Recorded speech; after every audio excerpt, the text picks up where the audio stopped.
Hey there, it's Mr. Stu. In today's lesson, we're going to learn all about self-care. What does it mean? What are some ways that we can do it? And why is it so important? We'll also learn that the way that you take care of yourself is likely the way that you're taking care of your children. And the way that you view yourself will be the way that your child will view themselves one day. Stay tuned after the video for a self-care activity for you and your child, and one that's just for you. Let's check it out. Let's talk about taking care of yourself, nurturing yourself.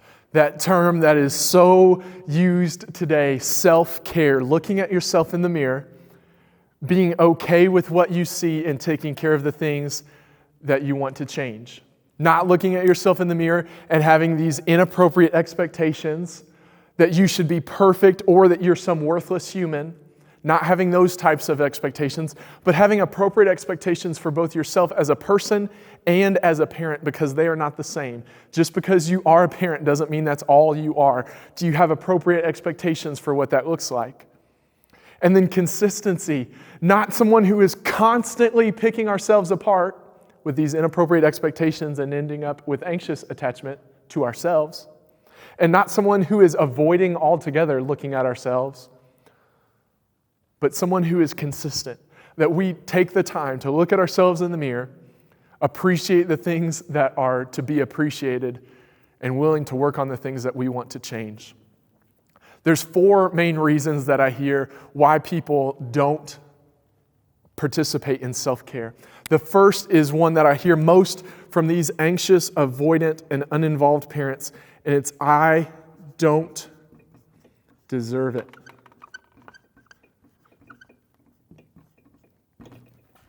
These are the parents that believe that when they look in the mirror, they are some worthless human being that has way too much to fix, or they believe that they deserve the position that they're in.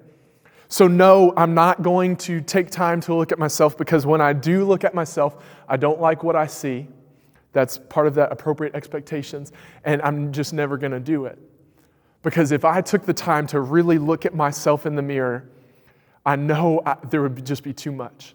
I don't deserve self-care. I'm a terrible, uninvolved parent that's landed my child in anxious and avoidant attachment territory. So no, I'm not going to participate in self-care. I don't deserve it. Here's what happens to those people. Those people end up being people that participate in self-harming activities. That could be cutting, burning. It could be over-drinking. It could be the usage of drugs in a way that is harmful. Self-harm happens a lot in this territory when we have inappropriate expectations for ourselves and we have a low consistency of taking the time to observe ourselves and look at the things and appreciate the things that we love and be willing to change the things that need changing. What does this do to our children? When our children see us harm ourselves, then our children decide that it's okay for them to harm themselves as well. So if a child knows that their parent is cutting, or if a child knows that their parent is drinking too much, if a child knows that their parent is using drugs in a way that is harmful, then that child grows up believing that when you look at yourself, you should not be happy with what you see, and that you don't deserve anything other than pain. Because the way that you treat yourself is the way that you will treat your children, and the way that you view yourself is the way that your child will view themselves one day. Are you a parent that says, I don't deserve it? Because if you are saying, I don't deserve self-care, you are looking at your child, and when your child sees that, your child is saying, I must not deserve to take care of myself either. Are you willing to change, maybe not for yourself, but for your child? Are you willing to get a little bit more appropriate with your expectations and a little bit more consistent on your self-care so that your child doesn't end up in this territory? The second thing that I hear all the time, this especially comes from men, is that self-care stuff is just dumb. That we need to just suck it up. Where does this come from? This comes from a consistent looking at ourselves with low expectations of ourselves, or inappropriate expectations. That's the better term. Inappropriate expectations for ourselves. We say that self-care stuff, that's dumb. You need to just suck it up. I'm consistently going to look at myself and I'm consistently going to tell myself I am not good enough. There is nothing I could ever do that could be good enough. I'm going to constantly be pushing myself, constantly be driving myself. And in theory, that sounds great, doesn't it? But if you end up in this territory, what happens is your child sees you as the parent looking at yourself and saying, I'm never going to be good enough, and constantly trying to achieve perfection, but never reaching it, never being satisfied. And our child is going to say, that must be what life is. Because the way you look at yourself is the way that your child will view themselves one day. So if you are setting it up to say that's dumb, you need to just suck it up, deal with it, life's not fair. If you are the person that says self-care is not worth it, then you are setting up your child to be in anxious attachment territory, and you're setting them up later in life to say, life will never be good, we'll always just be striving to make it better. Is that the message you want to be sending to your child? If it is, stay right there. If that's not the message that you want to send, then we've got to get more appropriate with our expectations of ourselves, and we've got to be more consistent in our willingness to look at ourselves, appreciate the things that we love, and change the things that need changing. The next reason that I hear that people don't participate in self-care is there's no time. By the time I take the kids to soccer practice, dance recital, choir, church, and their friend's house, and then I've picked up all their friends and dropped off all their friends, there's just no time for self-care. These are the parents that do maybe have some appropriate expectations for themselves as a parent, but they never look at themselves, or they rarely look at themselves as a parent because they're afraid they're not going to be meeting those expectations. We talked about how the parents that end up in the permissive territory and send their children to avoidant territory are typically their child's best friend. And so if all day long your child has been telling you how great of a parent you are, but you have this standard of parenting that you know is much more appropriate, then you are much less likely to look at yourself and say, maybe there are some things that need to change. Maybe there are some standards that I'm not holding myself to. And so we just say there's no time.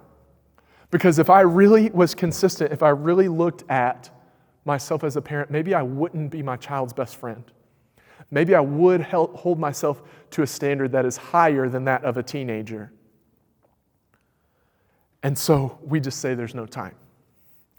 Because rather than looking at ourselves and seeing the things that we should appreciate and being willing to change the things that we know need changing, it's a whole lot easier to just say there's no time for that.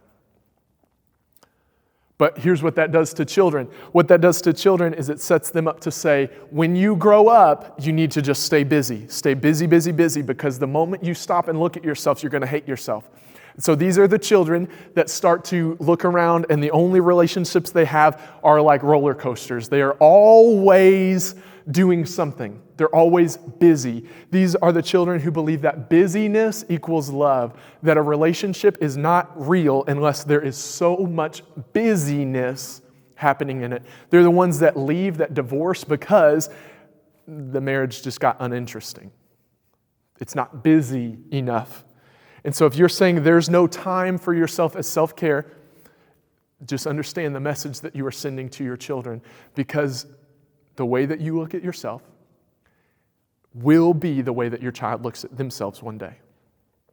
Those are three of the reasons that I hear why people don't participate in self-care, but there is a fourth, and this one I actually hear from securely attached parents.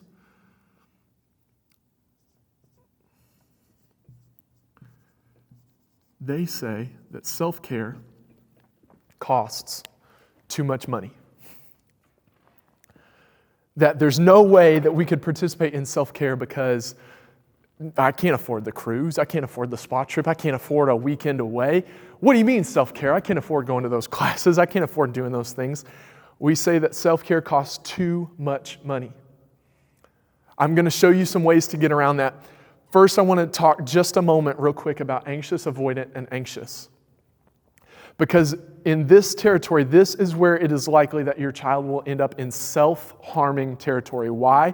Because they will believe that they don't deserve to be happy, that they don't deserve to be cared for, their needs don't deserve to be met, or that they're dumb for having needs. And when you feel that way, you don't want to go ask someone for help. You want to try to take care of it all on your own. And there are some things that just that aren't easy to take care of all on your own. This is where we end up in self-harm. So I wanted to share with you something that my friend posted just the other day. Because self-harm is inflicting physical pain on yourself, but these are also some versions of self-harm. Continuing to check someone's social media only to compare yourself and find that you are not at the same level. Friendships rooted in gossip and backstabbing. The oversharing of intimate, private information with people who do not deserve to hear intimate, private information. That's a form of self-harm. Denying or restricting the basic necessity of food. I'm not saying that you just allow yourself to eat whatever you want, whenever you want, but do you restrict food to a point that it's self-harm?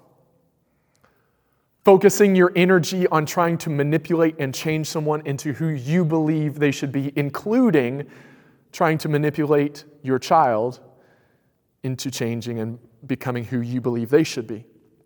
It's a form of self-harm. Allowing abusive family members, friends, or other relationships access into your life.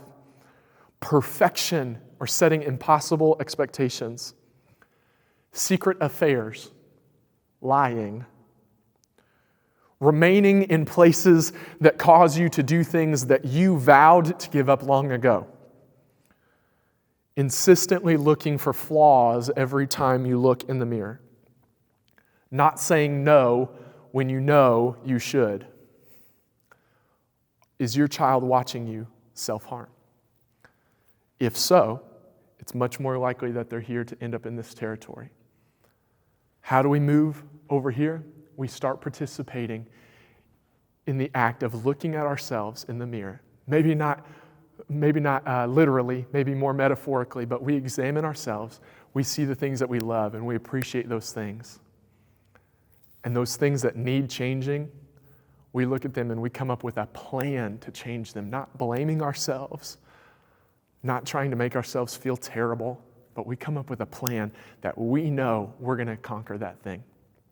Here's some free ways that you can have self-care. I was looking, if you'll do a Google search just about self-care ideas, there are tons of posters and lists all over the internet that will tell you hundreds of thousands of ways that you can take care of yourself by spending little to no money. Here's some of my favorites. Drink a full glass of water. When was the last time you did that? Read a book by yourself. Buy yourself a cup of coffee.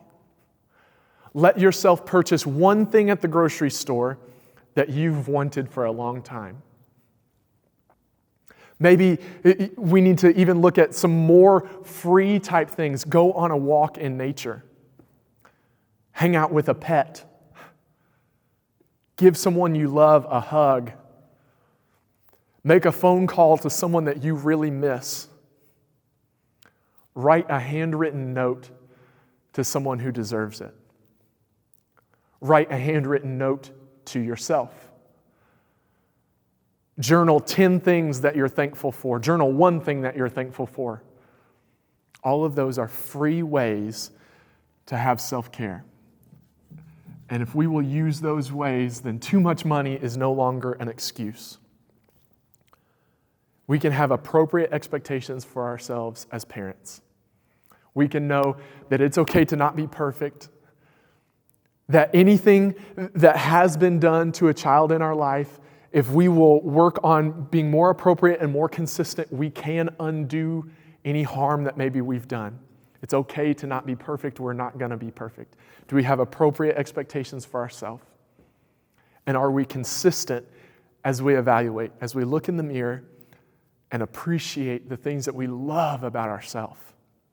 And we come up with plans to change the things that need changing. Because remember, the way that you treat yourself, your child is watching. And the way that you look at yourself is the way that your child will look at themselves one day. Do you want them to believe that they don't deserve self-care? Do you want them to believe that self-care is dumb and that they need to just suck it up? Do you want them to believe that taking time for yourself is not a worthy endeavor? Or do you want them to know that it is a good thing to have appropriate expectations for yourself and consistently looking at yourself and seeing how you're matching up to those expectations, appreciating the things that are to be appreciated and changing the things that need changing? If you'll do that, you can take care of yourself. The way that you view yourself will change. The way that you view your child will change. And now and later on, the way that your child sees themselves can change. In today's video, we learned why it's so important for you to take care of yourself.